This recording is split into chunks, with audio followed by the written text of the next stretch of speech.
a través de la empresa Instrument, que es Instrumentos Médicos, y a través del Colegio Nacional de Neurocirugía y de la sección de Neurotraumatología de la Sociedad Mexicana de Neurocirugía. Es un placer recibirlos y bienvenidos a este panel muy interesante. Siempre hemos dicho que la actividad de la neurocirugía nunca va aislada, siempre tiene que ser apoyada, llevada a cabo y bien vendida a través de terapia intensiva, y qué mejor cuando hay la experiencia de terapia intensiva de manejar pacientes neuroquirúrgicos.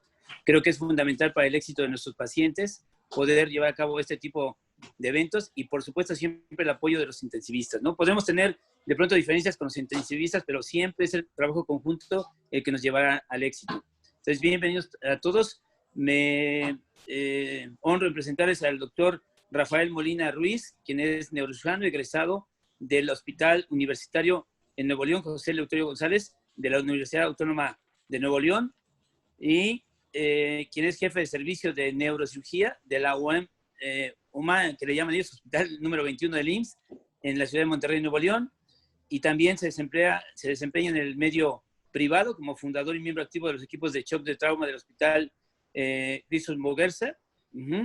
Y bueno, siempre le ha apasionado la investigación en trauma, y creo que estos temas se complementan al rato para algunas otras pláticas que va a haber, pero sí creo que debemos de ponerle más atención al trauma en México, ya que es una de las principales patologías en el país y lo van a seguir siendo por mucho tiempo.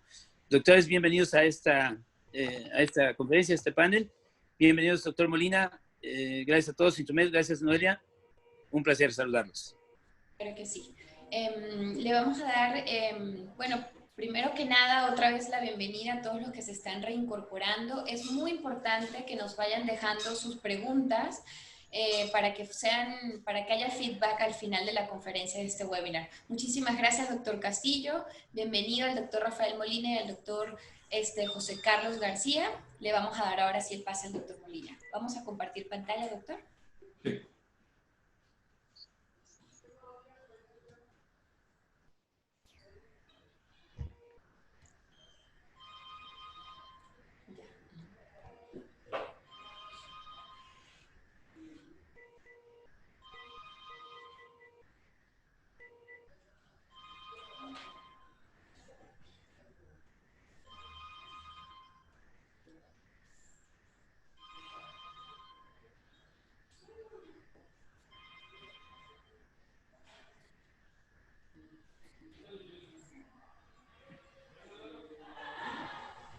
Ya estamos viendo su pantalla, doctor.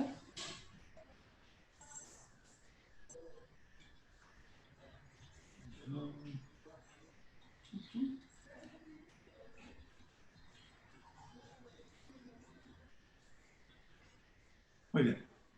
De acuerdo, estamos listos.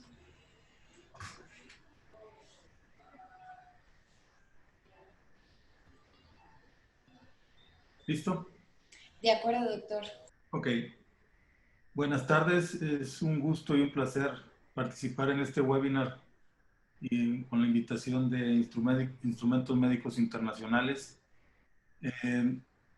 Como platicaba el doctor, es una situación a veces que la neurotrauma no se le da la importancia como debiera de ser, y es una causa muy frecuente de consulta y sobre todo en urgencias. El Hospital de Traumatología y Ortopedia número 21, Unidad de Medicina de Alta Especialidad en la ciudad de Monterrey, Nuevo León, es un hospital de concentración de pacientes derechohabientes del IMSS de la región noreste de México, y se reciben pacientes con trauma craneoencefálico severo y moderado de la región. En la unidad de cuidados intensivos, en los últimos 3 años, se puede decir que hay un promedio de 200 pacientes que se ingresan a la unidad de cuidados intensivos, siendo el diagnóstico más frecuente el hematoma subdural agudo y el segundo las contusiones cerebrales.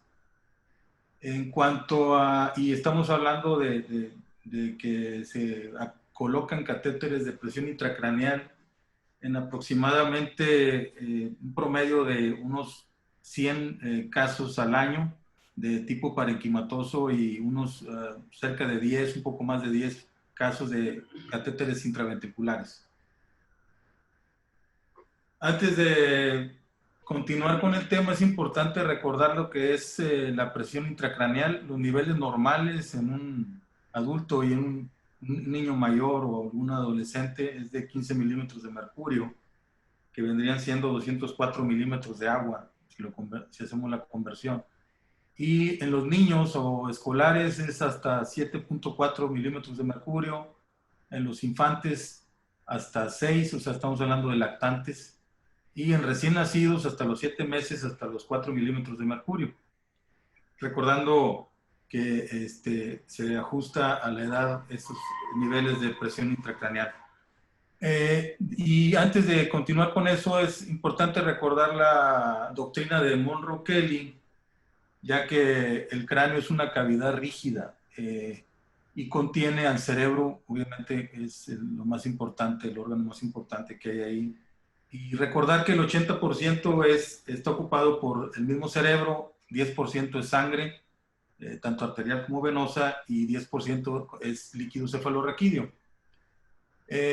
Vamos a ver más adelante cómo cuando existe una masa ocupativa que está en progresión, los primeros áreas que se empiezan a afectar son el contenido líquido cefalorraquídeo y la sangre, como vemos aquí en la última barra. En esta gráfica vemos en estos dibujos, ¿verdad?, cómo la presencia de una masa ocupativa en color café, ya sea tumor o un hematoma, va causando el desplazamiento de el líquido cefalorraquídeo y de la sangre, sobre todo del componente venoso.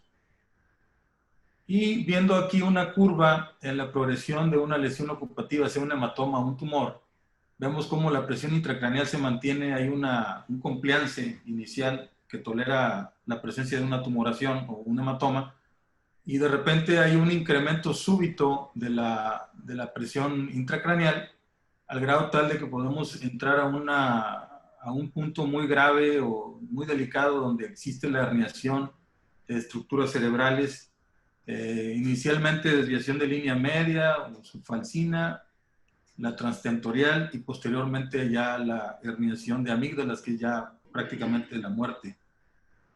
En esta gráfica vemos nuevamente el concepto de la doctrina de Monroe Kelly, donde la masa ocupativa aquí, que viene en color morado, va creciendo y se van ajustando los niveles de líquido cefalorraquídeo y de la circulación venosa también. En cuanto a el monitoreo de la presión intracraneal, pues es importante saber que hay diferentes zonas donde se puede registrar la presión intracraneal. El gold estándar es a nivel intraventricular, pero el parenquimatoso está ganando más adeptos y por ser algo más práctico y técnicamente menos problemático. Y los otros niveles, a nivel subaracnoideo, epidural, prácticamente están en el olvido, no se utilizan. Estos son los monitores de registro. Nosotros en el Hospital 21, en el UMAE 21, tenemos el MPM1, pero recién pronto vamos a tener el CAM1 en la unidad. Y bueno, al catéter intraventricular o ventricular, hay que recordar, ¿verdad? El sitio de inserción ideal es en la región precoronal, a nivel de la línea medio pupilar, aproximadamente 2 centímetros por delante de la sutura coronal, 1,5 centímetros, en el punto de Kocher, que es el punto ideal, ¿verdad? Y en ese sitio es donde habitualmente se recomienda hacer el microtrépano, y obviamente dirigiéndolo hacia la línea media para llegar hacia el ventrículo. Eso es hacia grandes rasgos la técnica. Aquí vemos algunos dibujos, ¿verdad? Hacia el epicanto contralateral se dirige y un poquito hacia lo que sería el tragus, en la línea del tragus. Aquí tenemos el kit del sistema ventricular.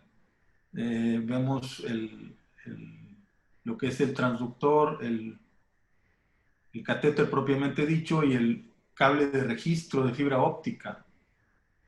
Aquí vemos también, aquí vemos con el monitor, el nuevo, el CAM2, el CAM1, perdón, cómo tenemos aquí el catéter. Aquí le voy a dar un recorrido.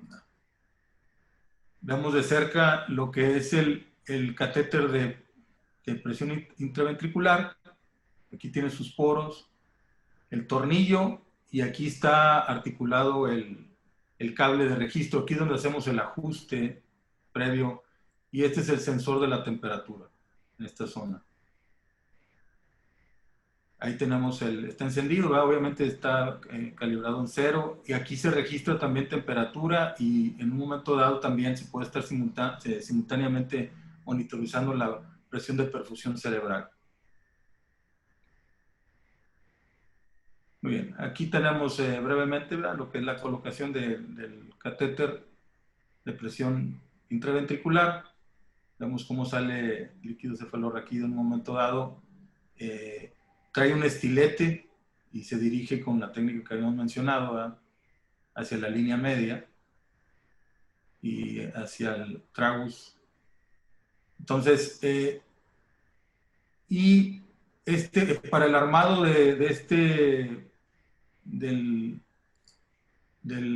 catéter, aquí estamos viendo cómo se introduce el sensor, ¿sí?, de fibra óptica a través de la luz del catéter, y tenemos una parte ahí que está mostrando donde es la salida de líquido cefalorraquídeo, donde conectamos algún sistema de drenaje cerrado.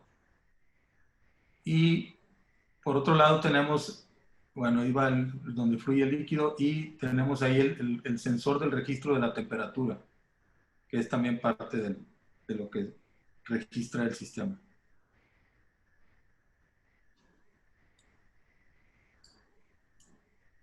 Muy bien. Este es para el ventricular. Hay gente que lo puede poner en otros lugares, ¿verdad?, pero a nivel parietal posterior. Sin embargo, es muy impráctico, y puede ocurrir ahí un problema de ruptura del cable en las regiones posteriores del cráneo. Lo ideal es ponerlo en la región frontal o precoronal. Aquí tenemos un dibujo, un esquema de un catéter parenquimatoso. En el catéter ventricular es un microtrépano más grueso que el del parenquimatoso. Aquí tenemos lo que es el catéter propiamente dicho, con el mismo sensor de fibra óptica, y el tornillo. Es un tornillo que está hueco, y a través del cual pasa el sensor. Aquí estamos viendo, lo ideal es a la hora de colocarlo que el punto rojo quede en este nivel del protector o capucha, porque estamos hablando de que son 2 centímetros que queda dentro del parénquima, y esto que está aquí del tornillo es lo que queda dentro de lo que es el espesor del cráneo. Y aquí tenemos el monitor, el CAM2, que también es otro que va próximamente a estar en el UMAE 21. Vamos a tener 2 de este tipo y 2 del anterior que vimos.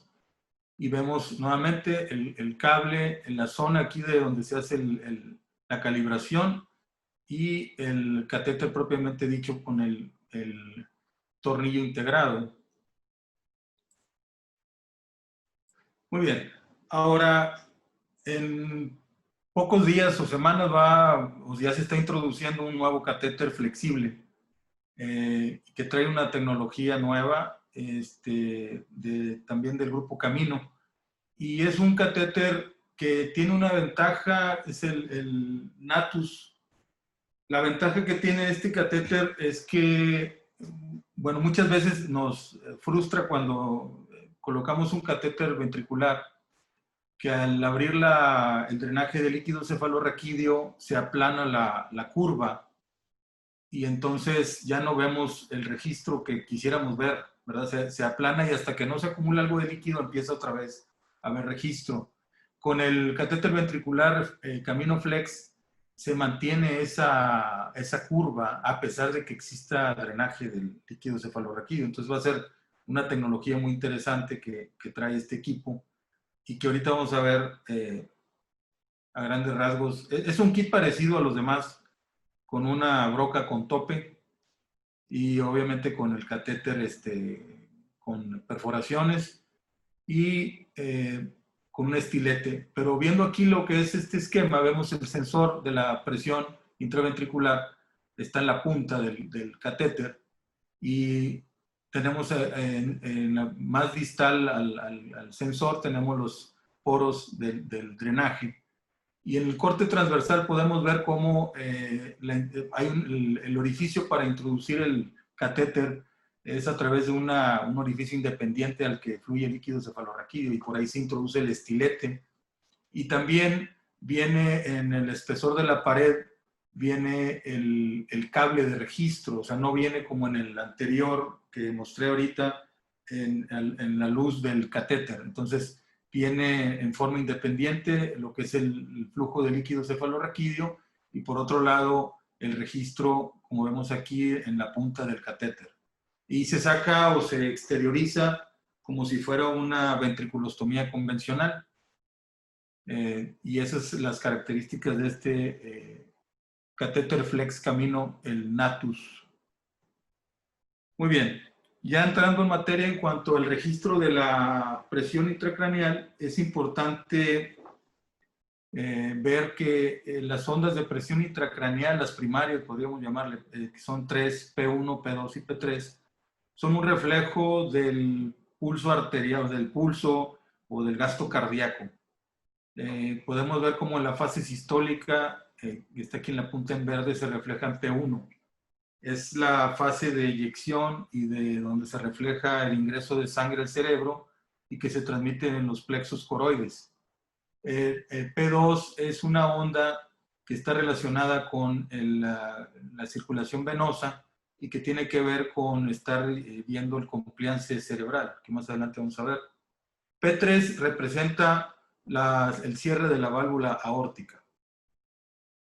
Muy bien, acá tenemos estas curvas P1, P2, P3, esta es la morfología normal. Cuando empieza a haber un incremento de la presión intracraneal, además de que vamos a ver las lecturas arriba de 20, 25 milímetros de mercurio, se van a observar también en un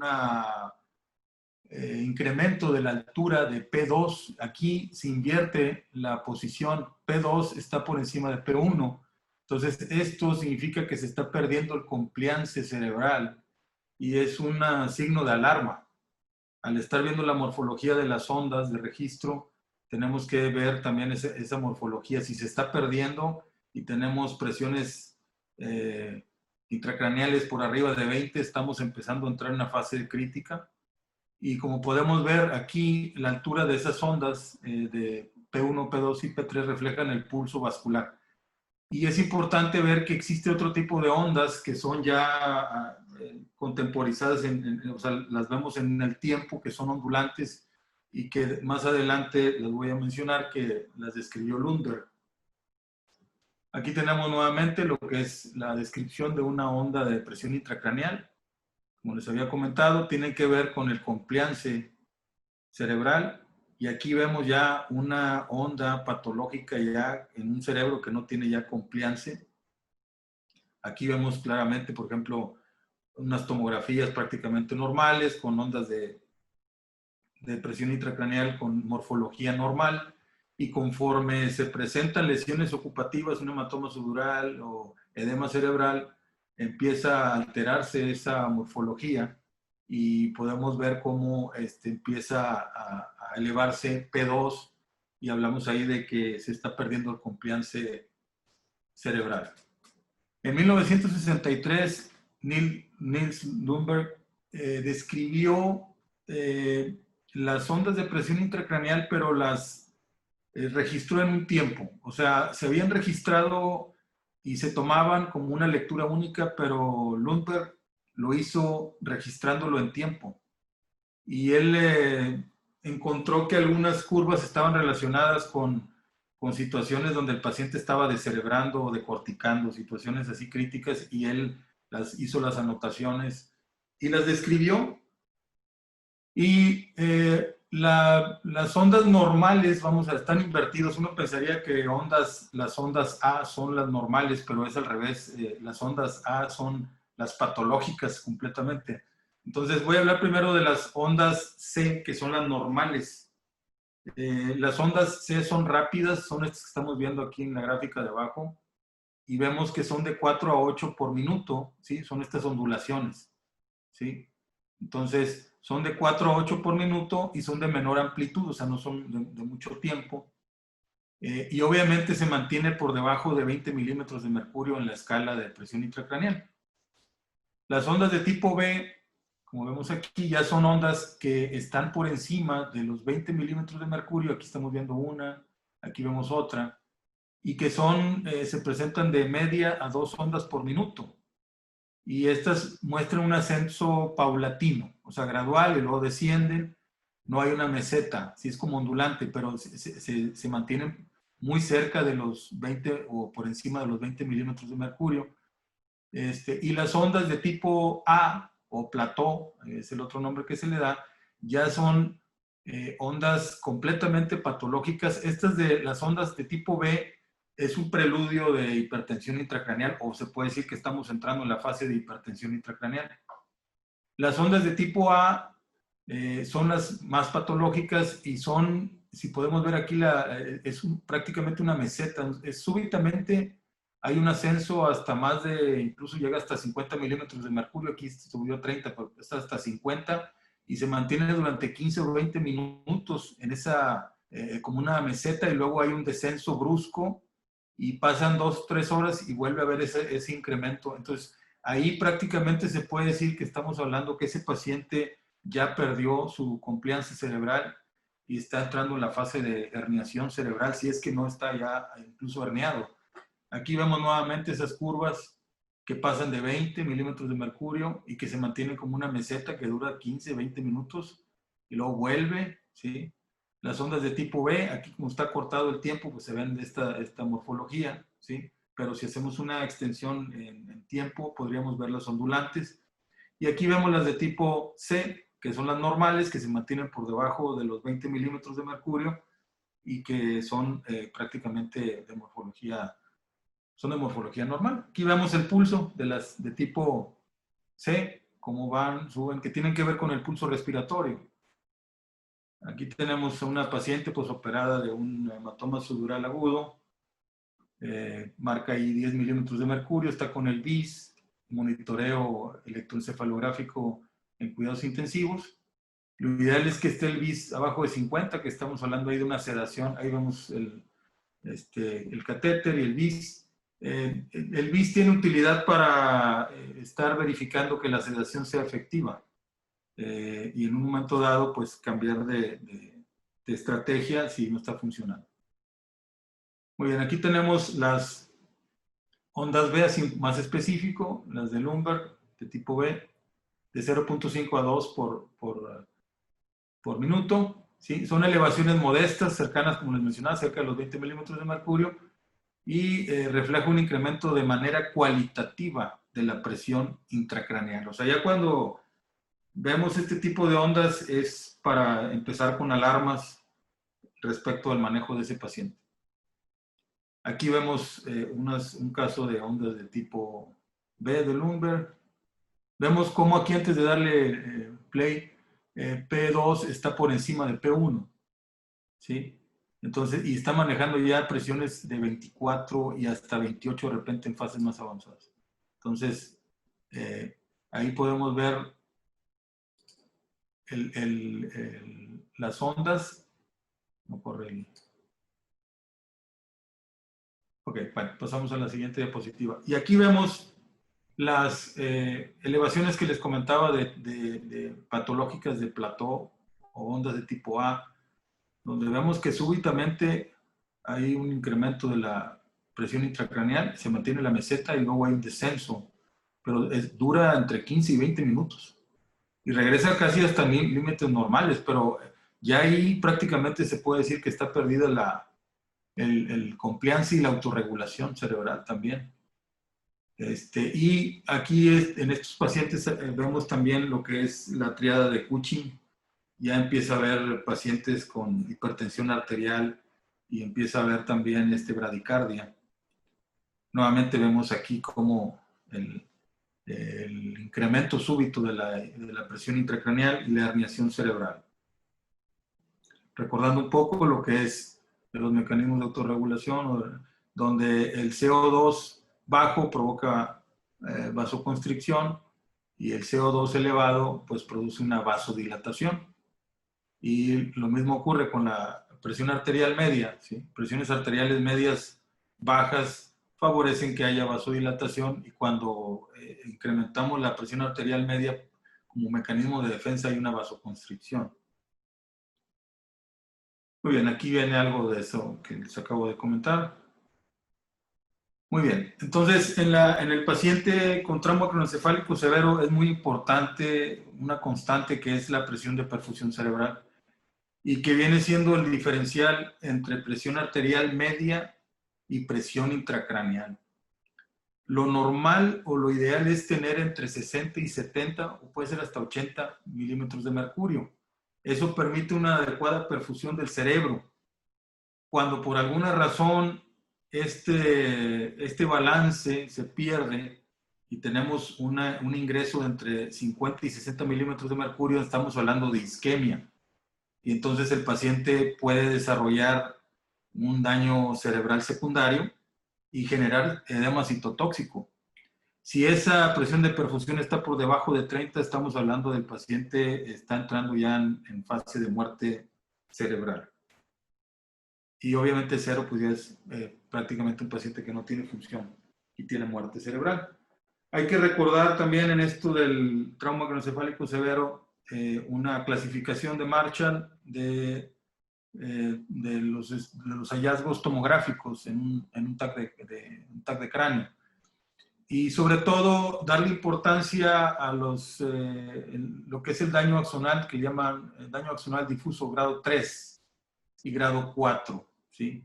El grado 3, que básicamente se caracteriza por la presencia de borramiento de las cisternas de la base. El 4 pues ya se relaciona con desplazamientos, pero todavía la línea media no pasa de 5 milímetros. Y en el grado 4 de daño axonal difuso, de daño axonal, de daño cerebral, es de más de 5 milímetros de desplazamiento. Cuando ya hay una lesión ocupativa que requiere de tratamiento quirúrgico, simplemente no se le llama daño difuso grado 5, sino simplemente se evacuó la masa y entonces se considera como una masa evacuada, ¿sí? Aunque aquí viene como grado 5, en realidad en la práctica no viene como grado 5. Entonces hay que enfocarse en estos tres y obviamente los pacientes que requirieron cirugía pues son pacientes de alto riesgo de desarrollar hipertensión intracraneal. Y esa es la importancia, o sea, pacientes con desplazamientos de línea media de más de 5 milímetros o aquellos que, según las guías de la Sociedad de Neurocirugía de Estados Unidos, son pacientes con alto riesgo de desarrollar hipertensión intracraneal. Este es un estudio de una doctora en Barcelona, la doctora Poca, donde hizo un estudio donde en base a los hallazgos radiológicos de TAC, de daño difuso grado 1, grado 2, hizo un análisis de los riesgos de hipertensión intracraneal o el desarrollo de hipertensión intracraneal. Entonces, básicamente lo que se observa fue, aunque fue una muestra muy pequeña de pacientes que tuvieron daño difuso grado 4, fueron nada más 2 pacientes, pero esos 2 pacientes desarrollaron una hipertensión intracraneal incontrolable, ¿sí? Y ya, obviamente, el que también desarrolló hipertensión intracraneal incontrolable, pues fue el paciente que se quedó con una lesión ocupativa que no se operó, pues obviamente tenía que tener un riesgo alto de hipertensión. Pero los que son así más, de más riesgo son los niveles 4 y del paciente que requirió de una cirugía de evacuación de hematoma. Muy bien. En el 2013, un consenso y conferencia que hubo en la ciudad de Milán, en Italia, se reunieron expertos para opinar respecto a las indicaciones para el monitoreo de la presión intracraneal. Y se publicó esto en un artículo en Acta Neuroquirúrgica del 2014. Y lo que se mencionaba es que no se recomienda realizar monitoreo de la presión intracraneal en pacientes que aunque tengan un trauma craneal severo, o sea, estamos hablando de pacientes con Glasgow de 3 y 8, y TAC normal, no está indicado el monitoreo de la presión intracraneal. Pacientes con trauma craneal severo, estamos hablando otra vez de Glasgow de 3 y 8, y con contusiones cerebrales, ellos tienen indicación para colocarse un catéter de PICC. Sobre todo porque esos pacientes a veces hay que hacer una evaluación o ventana terapéutica y ver cómo están. Entonces, para no someterlos a eso, porque es un riesgo que pueda crecer la contusión, lo ideal es estar viendo el monitoreo y confiarnos. Hay que tener mucha confianza en el monitor de presión intracraneal para poder trabajar en la neuroprotección. La otra es en el paciente, la otra recomendación, en el paciente que se hizo una cranectomía descompresiva secundaria. ¿Cuál viene siendo esta? Aquel paciente que estuvo bajo tratamiento médico en cuidados intensivos y que no pudo, y que fue refractaria a la hipertensión, pues se realiza el procedimiento de cranectomía, pero lo recomendable es colocar un catéter de presión intracraneal para dar seguimiento a ese edema cerebral incontrolable y determinar más adelante si continúa en coma inducido o si hay que hacer una ampliación de la cranectomía o hay que hacer una cranectomía descompresiva contralateral. Y lo más común también es que nos vemos en la práctica es después de una craniotomía en donde hubo que hacer la realización de la evacuación de un hematoma supratentorial expansivo y que requirió de una craniotomía, o sea, no vimos alguna situación ahí de riesgo de hipertensión intracraneal, pero sí hay algunos criterios clínicos y radiológicos que es importante que tomemos en cuenta. Entre los criterios que tenemos que tomar en cuenta después de evacuar un hematoma supratentorial postraumático y que debemos de considerarlo y tenerlo en mente es, en cuanto a los criterios clínicos, sería un paciente que haya llegado a urgencias o que antes de la cirugía, haya llegado a la sala de urgencias con respuestas motoras de Glasgow de 4 o menos, ¿sí? Y nos referimos a esa escala de 4 o menos, pacientes que tienen posturas de descerebración, de corticación o que solamente retiran al estímulo doloroso. Pacientes que ingresaron con anisocoria o midriasis bilateral también son pacientes que se recomienda realizar o continuar con monitoreo de la presión intracraneal. Y también aquellos pacientes que durante su estancia en urgencias hayan tenido episodios prolongados de hipotensión o hipoxia severos. Eso también es otra de las indicaciones desde el punto de vista clínico. Desde el punto de vista radiológico, pues como les había comentado, el encontrar un paciente con un daño difuso grado 3, con cisternas basales obliteradas o comprimidas, es un paciente con alto riesgo de desarrollar hipertensión intracraneal, entonces es también otro paciente que se recomienda eso. La desviación de la línea media mayor a los 5 milímetros, que sería el daño difuso grado 4. O también una situación así especial que a veces ocurre, ¿verdad? Cuando la línea media, el desplazamiento de la línea media es mayor que el espesor del hematoma extraaxial. Es decir, si el desplazamiento es muy importante y la colección hemática es pequeña, significa que hay mucho edema. Entonces, ese paciente también es otro paciente candidato a colocarle un catéter de monitoreo de presión intracraneal. O en algunas ocasiones podemos tener un paciente que ya hicimos la evacuación del hematoma, pero tiene en el otro hemisferio o en otras zonas del mismo hemisferio donde se operó lesiones hemorrágicas, contusiones o algún hematoma parenquimatoso pequeño o epidural que puede crecer. Entonces ahí es otra razón también para considerar colocar un catéter de PICC. Y en algunas ocasiones, que nos toca muy seguido, realizar la colocación de un catéter de PICC después de una cranectomía descompresiva primaria.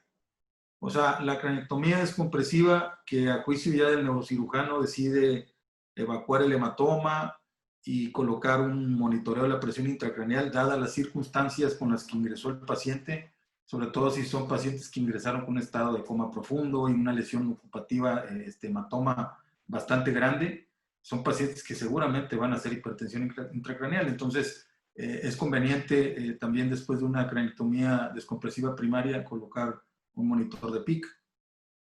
Otro grupo de pacientes son los politraumatizados. Son pacientes que llegan a salas de shock trauma con múltiples, con áreas, más de una o dos zonas de trauma severo, y que llegan a veces por el shock hipovolémico o hipoxia severa, llegan en estado también de coma, y más si tienen posturas motoras anormales, como les comentaba, de cerebración, de corticación, hemiparesia también, es otro hallazgo radiológico, clínico, que hay que tomar en cuenta en pacientes que hemodinámicamente o ventilatoriamente estén estables. Hay que considerar la colocación de un catéter de PIC.